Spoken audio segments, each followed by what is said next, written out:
What's up, everybody? I thought I would do a little bit of a different video and talk about fish that I have brought home from Ohio Fish Rescue.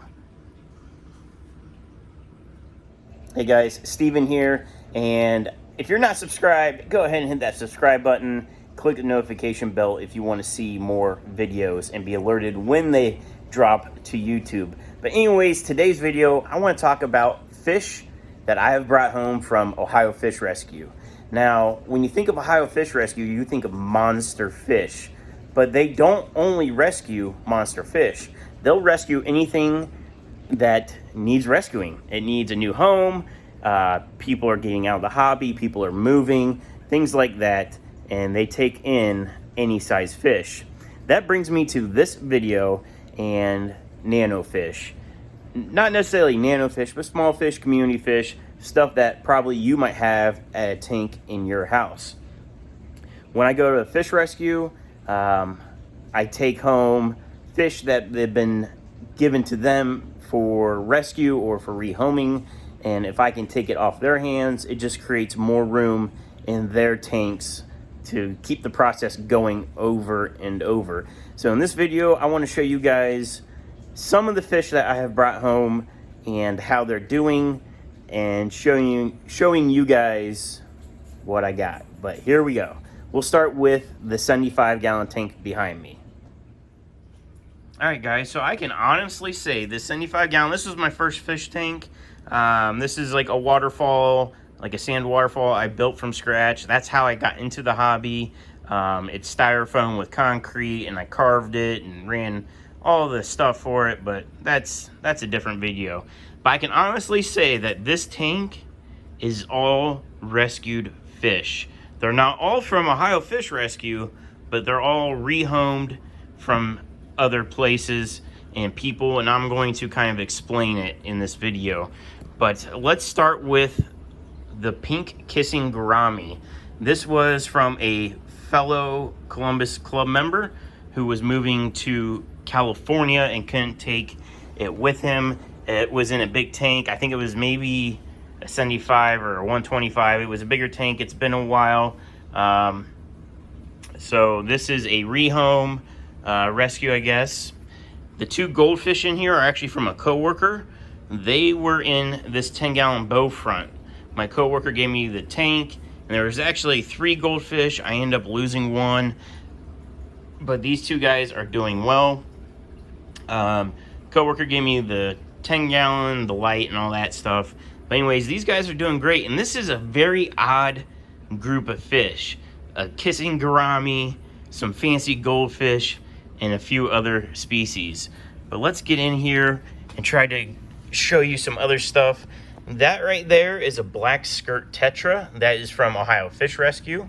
There's just one of those guys, and pretty awesome fish. He's very, very peaceful, doesn't bother anybody.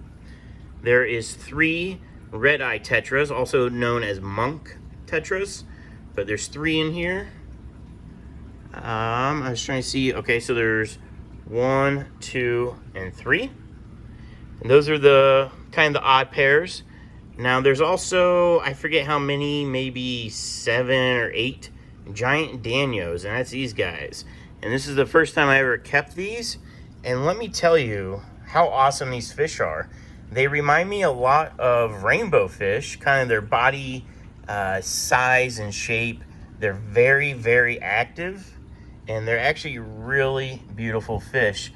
These guys have a little bit of orange in their bellies, and they got the cool striping, and they have a little bit of a pattern towards their gill plates. But they're very awesome. They're very aggressive feeders, which makes it fun to watch. And I'll show you that now. And they're just eating some tetra flakes.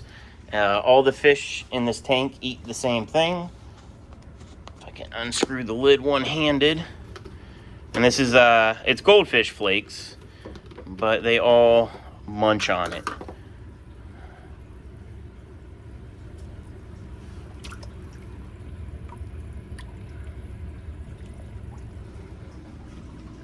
There they go. I don't crumble it because the goldfish and the gourami like the bigger pieces, and then these danios, these giant danios, they just attack it so ferociously that they break it up into smaller pieces, and then the black skirt tetra and the red eye tetras eat the smaller stuff that falls down. And then really, to be honest, with goldfish, you almost can't really overfeed, because anything that hits the substrate, these goldfish just sift through the substrate all day long. They constantly eat.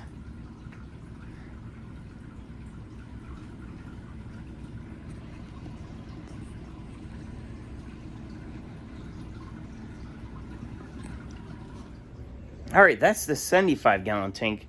Let me show you a 20 long, and this was an unplanned kind of rehome rescue. This is also from Ohio Fish Rescue, and these guys are pretty sweet. So let me show you what I got. All right, overview of the tank. It's non-heated. I have duckweed on the top. That is for removing nitrates. It has a Fluval Nano 3.0 on a full timer, and it's not outputting its full potential because these guys don't like a lot of light. These are axolotls. These are wild type, and it's a pair, and it's a breeding pair. The other one is in the cave, but these guys are super awesome. You see the white? That's not fungus. That's just their pattern. They always look like that. People breed these for specific colors. You can get them in pink, full black, and they're super awesome. If you don't know what an axolotl is, basically it's a salamander that never morphosizes, if that's the word, to breathe air. They're fully aquatic, and those little dragon horns on top with the little frilly things, that's actually their gills. That's where they pull oxygen out of the water. This is a planted tank, so I have a couple pieces of driftwood, and sorry for the glare. This driftwood, let me get off that, is like a little cave. I have some, I believe, Mexican cobblestones is what they're listed as. There's a big crypt. I got some Anubias. There's a sponge filter to help aerate the water, and for a little bit mechanical and biological filtration. I don't clean any of my tanks, guys. I go all natural with it, and this is the algae that grows. It's kind of like the perfect light pattern hits right here, and that's where it grows. There's no snails in this tank because if it fits in these guys' mouths, they'll eat it. And yeah, so I guess maybe if I did a fish room tour, if somebody came into town, maybe I'd scrape the front glass. But other than that, I leave everything all natural because algae doesn't hurt the tank. It's helping eat extra nutrients. And you can actually see, guys, if I can zoom in, those are eggs. So these round marble looking things right here, those are eggs. So they actually just laid more eggs in this tank. And I'm not trying to breed them, so I'm letting nature run its course. If they hatch, awesome. The thing is, axolotls will carnivore, or cannibalize, I mean, and the babies will eat each other if they fit in their mouths. And I would guess that any babies that do survive, if I don't pull them, these adults would probably eat them. But they are super cool. They have personality to them. They're actually endangered in the wild. They're from Mexico. They're from a cold water lake, and they're endangered because of their habitat is going away. I don't know all the specifics. I'm guessing it's probably because of humans, but these guys are definitely awesome. Maybe once I do the fish room, I can focus more on maybe trying to breed these guys, knock it off my bucket list. But yeah, these guys are from Ohio Fish Rescue. They were rehomed to them and then rehomed to me. And I've had them for quite a while now. I would say at least 6 months. Super easy setup, no heater. The tank water is probably 68 to 70 degrees. And these guys eat Sarah Onip tabs and night crawlers. And they really love the night crawlers. And that's what usually triggers them to spawn, is when I start loading them with the night crawlers. But they're super awesome.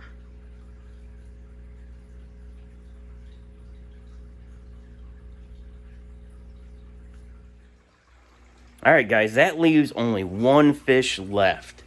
And this was a fish that wasn't really supposed to be a rehome. It was supposed to be, I was going to sell it. I'm walking out to the fish room now. A lot of you guys will know probably what I'm talking about. Let me turn my pump off. Turning the water pump off to the rack system so that way it's a little quieter. Anyways, the last fish on this list that I brought home from the fish rescue, black convict cichlids. My mustache is getting all crazy. Black convict cichlids, guys. And this is a 10-gallon tank. There's, I don't know, maybe 20, 25 in there right now. I started with 150 of these guys, give or take, about. But I would say maybe 100 to 150.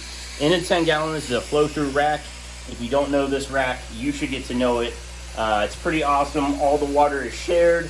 It's 250 gallons total capacity. So that allowed me to put a ton of convicts in a 10-gallon tank. Well, anyways, my goal was, well, let me start off this with how the rescue got them. The rescue got 300 of these. They don't use them as feeder fish for their monsters. They needed to move them. I said I would take some with the intentions to sell them. List them for sale. Nobody wants convict cichlids right now. So I have a ton of them. The issue is I don't run tops on any of my tanks. It allows maximum light to my plants, and it's easy for me to feed the fish. And also it's a flow-through system, so I need it to be open on the top anyways. Well, being that it was open, these convicts started moving tanks. I have, well, there's actually 2 or 3 in this tank. I know the glare, let me flip you around. I know the glare sucks, guys, I'm sorry, but there's a couple in this tank.